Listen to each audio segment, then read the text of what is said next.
खुलुमबाय दिनैनि खुं स्टुडिअ आं प्रनय दैमारि दिनैनि गाहाय रादाबाव दङ गणेश कछारीनि सायाव राकेश ब्रह्मनि बानबुंथिखौ माखासे थाखोआव सोंखारिदों। लिरगिरि रत्नेश्वर बसुमतारीया भारत सोरखारनिफ्राय आजादी का अमृत महोत्सव बान्था मोनदों।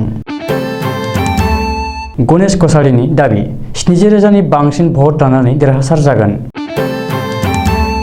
कर'नानि गाग्लोबनाया गाज्रिसिन जायोब्ला समाज खुंथाया जोबस्रांनो हागौ गिबि मन्थ्रिनि सन्देह।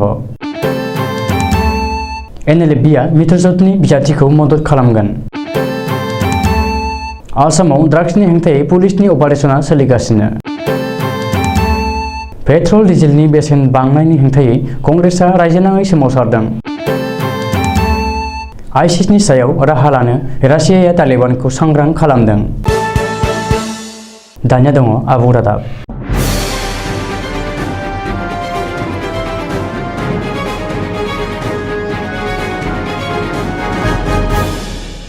उफेरा बिसायख'थिखौ लानानै राजखान्थिगिरिफोरनि हाब्रु सारलायनाय आरो सोंखारिलायनाया गोख्रोंनिफ्राय गोख्रोंसिन जादों। बे समावनो बिटिसिनि मावफुं सोद्रोमा राकेश ब्रह्मआ गुबुनफोरनिख्रुइ आथालसे गोजौआव बानबुंथि होनायखौ नुनो मोन्दों। मख'नो गोनांदि 52 नं तामुलपुर बियाबनि उदां बिजाथि गणेश कछारीखौ बुहुमनिनो लासिंसिं सुबुं बियो सासे एडाल्ट सावथुननि महरगिरि। गणेश कछारीया MLA महरै देरहालांनायनि उनावबो तामुलपुरनि आइजोफोरनि सायाव बिनि गाज्रि नोजोरा थागोन आरो बेखौनो खाबु लाबाय थागोन होननानै बिटिसिनि मावफुं सोद्रोमा राकेश ब्रह्मआ बुंदोंमोन। नाथाय राकेश ब्रह्मनि बेबादि आब्रुथि गैयै बानबुंथिखौ सांग्रां समाजनि गोबाङानो मोजां मोनाखै आरो माखासे थाखोआव सोंखारिदों। मख'नो गोनांदि राकेश ब्रह्मआ बिटिसिनि सासे स्टेन्डिं मावफुं सोद्रोमा जानानैबो बेबादि बाथ्रा बुंनाया दुखुनांथाव। राकेश ब्रह्मआ समाजारि बिबानखौ मान होना आरो गावनि खुगाखौ हमथानानै बाथ्रा बुंनांगौ होननानै बिटिसिनि बारग' मावफुं सोद्रोमा मनेश्वर बसुमतारीयाबो बुंदों। बबेखानि राकेश ब्रह्मआ गोदोनो आरो बारा गोबाव सम नांनाय नङा। 5 बोसोरनि उनाव बिसायख'थियाव थांफिननो थाखायनो राकेश ब्रह्मआ सहिस्लाबनाय नङा होननानैबो मनेश्वर बसुमतारीया बुंदों। लिरगिरि आरो सोलोंथाइगिरि रत्नेश्वर बसुमतारीया भारत सोरखारनिफ्राय 75थि बोसोरनि आजादी का महोत्सव बान्था मोननो हादों। सोलोंथाइ आरो लिरनायाव जिरायनाय गैयाजासे खामानि मावनानै बे बान्थाखौ रत्नेश्वर बसुमतारीया मोनदों। बृहस्पतिबार खालि गुवाहाटीआव मिरुनि पेट्रलियाम रायजो मन्थ्रि रामेश्वर तेलीनि आखाइनिफ्राय बे बान्थाखौ आजावनो मोननानै लिरगिरि रत्नेश्वर बसुमतारीया गाव जोबोर गोजोननाय मोनदों होननानै खौरांगिरिनि सिगाङाव फोरमायदों। मख'नो गोनांदि आथिखालाव रत्नेश्वर बसुमतारीया बर' रेबग्रा जथुमनि बोसोनगिरि जानानै दङ। गोबाव सम आसाम प्रकाशनी निगम लिमिटेडआव बर' बिजोंनि बिजाब साफायनायाव नेहाथारि बिबानाव थानानै लिरगिरि रत्नेश्वर बसुमतारीया थांनाय 2018 मायथाइयाव आजिरा मोनदोंमोनब्लाबो बिथाङा दासिमबो बे बिबानाव आसाम सोरखारनि कन्ट्राक्चुएल मावफारिया जानानै दङ।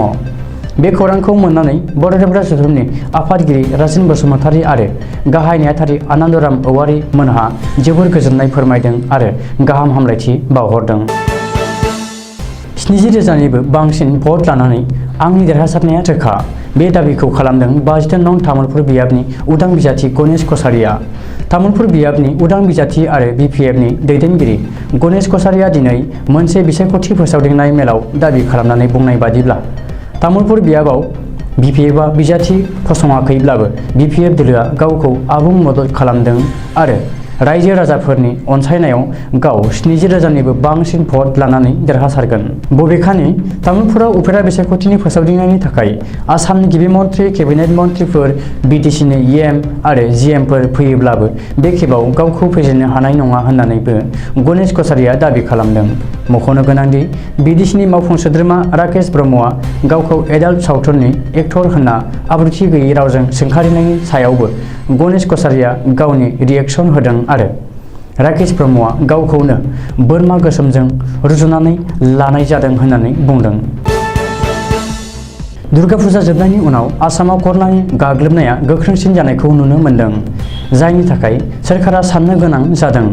मख'नो गोनांदि आसामाव कर'नाया फैफिनोब्ला एबा कर'नानि गाग्लोबनाया गोख्रोंसिन जायोब्ला समाज खुंथाया गाज्रि जालांगोन आरो जोबस्रांलांनोबो हागौ होननानै सन्देह खालामदों गिबि मन्थ्रि डक्टर हिमन्त बिश्व शर्माया। मिथिनो हानाय बादिब्ला रायजोआव कर'नानि गाग्लोबनाया बांसिननायखौ नोजोर होनानै गिबि मन्थ्रि डक्टर हेमन्त बिश्व शर्माया लोगोआव मन्थ्रि पीयूष हाजरिकाखौ लानानै GMCASनि मासिगिरिजों मैया मोनसे गोनांथार मेल सावरायदों। मख'नो गोनांदि कर'नाखौ होबथानो हायाब्ला रायजोआव फिन लकडाउन खालामनो गोनां जागोन। कर'नानि गाग्लोबनाया बांलाबोब्ला लकडाउन खालामनाया जोबथा सुस्रांनाय। बेनिखायनो बयबो कभिडनि नेमखान्थिफोरखौ मोजाङै मानिना सोलिनांगोन होननानै मन्थ्रि पीयूष हाजरिकाया सावराय जथुमनि उनाव खौरांगिरिफोरजों मोगा-मोगियाव बुंदों आरो रायजो राजाफोरखौ खावलायदों। फैगौ 30 अक्ट'बर खालि खुंजानो गोनां आसाम बिधान सभानि उफेरा बिसायख'थियाव मित्रजोतनि बिजाथिखौ मदद खालामगोन बारग' national liberation front of Bengali सुंद'यै NLFB आफादा। गसाइगाव आरो तामुलपुर बियाबाव BJP, SJP आरो UPPL मित्रजोतनि बिजाथिखौ NLFBआ थोंजों मदद खालामगोन होननानै फोसावदों बारग' NLFBनि दैदेनगिरि कृष्ण पद्दरा फोरमायनाय बादिब्ला BJP दैदेननाय मित्रजोत सोरखारा NRCखौ लाजेननानै नोगोरारि सोदांनाय आयेन आरो बेंगली हारिनि रैखाथिनि थाखाय खोथा होदों। बेनिखायनो बारग' NLFBआ उफेरा बिसायख'थियाव मित्रजोतनि बिजाथिखौ देरहाहोनांगौनि थाखाय मदद खालामगोन। आसामाव सोलिगासिनो दङ एन्टि ड्राग्स अपारेशन। रायजोनि गुबुन गुबुन ओनसोलाव पुलिस बिफाना सिग्रोमनानै कौटि रांनि ड्राग्स हमनो हादों। मिथिनो हानाय बादिब्ला बकाजाननि पुराना लहरीजानाव पुलिसआ 4 कौटिनिबो बांसिन बेसेननि ड्राग्स हमनो हादों। ड्राग्स पेडलारफोरा थर 48 साबोननि पेकेटआव लाबोदोंमोन 584 ग्राम हेर'इन। मणिपुरनिफ्राय गुवाहाटी फारसे फैनायाव गंसे बासआव बोखांनो हादों बे कौटि बेसेननि ड्राग्सखौ। बे जाथायजों लोगोसे इरेंबाम ककिल आरो इरेंबाम बाबु सिं मुंनि 2 ड्राग्स पेडलारफोरखौ पुलिसआ हमदों। ओरैहाय नगाव जिल्लानि रहानि बेन्दोंआव थानाय सापारमुग रेल स्टेशनावबो 85 लाख रांनि ड्राग्सजों लोगोसे सासे आइजोखौ लाफाना 4 सुबुंखौ पुलिसआ हमनो हादों होननानै मिथिनो हादों। रिपर्ट बादिब्ला सितारा बेगम, आइनुल हक, राशिदुल हक आरो वादिकुल इस्लाम मुंनि 4 ड्राग्स फालांगिरिया 85 लाख रांनि 120 ग्राम हेर'इनखौ डिमापुरनिफ्राय लेड' एक्सप्रेसआव लाबोदोंमोन, नाथाय रैखाथि बिफाननि सरासनस्रा सिग्रोमनायाव हमजायो। मख'नो गोनांदि सनितपुर जिल्लायावबो खमैबो 3 लाख रांनि ब्राउन सुगारजों लोगोसे 2 सुबुंखौ पुलिसआ हमनो हादों। सुमिलामा दास आरो नजरुल इस्लाम मुंनि 2 ड्राग्स फालांगिरिया गं 75 प्लास्टिक कन्टेनाराव सोना लाबोदोंमोन ब्राउन सुगारखौ। बबेखानि सनितपुराव हमजानाय ड्राग्स फालांगिरिफोरजों लोगोसे गंब्रै मबाइल फन आरो नोगोद 5,900 रांबो पुलिसआ बोखांनो हायो होननानै मिथिनो हादों। आसाम प्रदेश कंग्रेस कमिटि सुंद'यै APCCआ दिनै BJP मित्रजोत सोरखारनि हेंथायै रायजोनाङै सोमावसारदों। पेट्रल डिजेलनि बेसेन बांनायजों लोगोसे सानफ्रामबो जिउ खांनायाव गोनां जानाय मुवा बेसादफोरनि बेसेन बांग्लाबनायनि हेंथायै कंग्रेसआ दिनै आसामनाङै हेंथा सोमावसारनाय आरो खुद्रिनाय दिन्थिफुंदों। फैगौ 30 अक्ट'बर खालि उफेरा बिसायख'थि खुंजानो गोनां मोनबा बियाब फारियै गसाइगाव, भबानिपुर, तामुलपुर, मरियनी आरो थावराया फैनाय जिल्लानि अनगायै गासैबो जिल्लायावनो कंग्रेसआ दिनै मुवा बेसादनि बेसेन बांनायनि हेंथायै सोमावसारदों। मख'नो गोनांदि 2021 बिधान सभा बिसायख'थिनि सिगाङाव BJPआ खुंथाय गोहोआव फैफिनोब्ला आइजोफोरखौ रैखाथि होगोन, साहा बागाननि मावफारियाफोरनि सानफ्रोमबोनि मुजिराखौ 350 रांसिम बांहोगोन, पेट्रल डिजेलजों लोगोसे गोनां जानाय मुवा बेसादफोरनि बेसेनखौ खमायगोन आरो बेखारनि जेंनाखौ सुस्रांनो खोथा होदोंमोन। नाथाय सोरखारा बैफोरखौ रादायफोरखौ सुफुंनायाव फेलें जादों होननानैबो कंग्रेसआ गोख्रों अजद होदों। मोन 8 हादोरजों लोगो नांनानै दाजानाय मस्को फरमेट मुंनि जथुमाव रासियाया बिग ब्रादार जानानै तालिबानखौ सांग्रां खालामदों दि आथिखालाव आफगानिस्तानाव आइसिसनि बिहोमा दं आरो बांलांनोसो हमदों।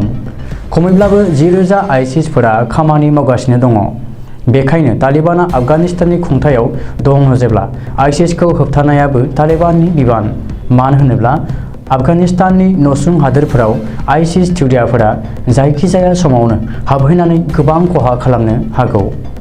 रासियानि नसुं हादोर ताजिकिस्तान आरो उजबेकिस्तानजों रासिया बायदि हादोरावबो आइसिस थिउरियाफोरा गोबां खहा खालामहैनो हागौ।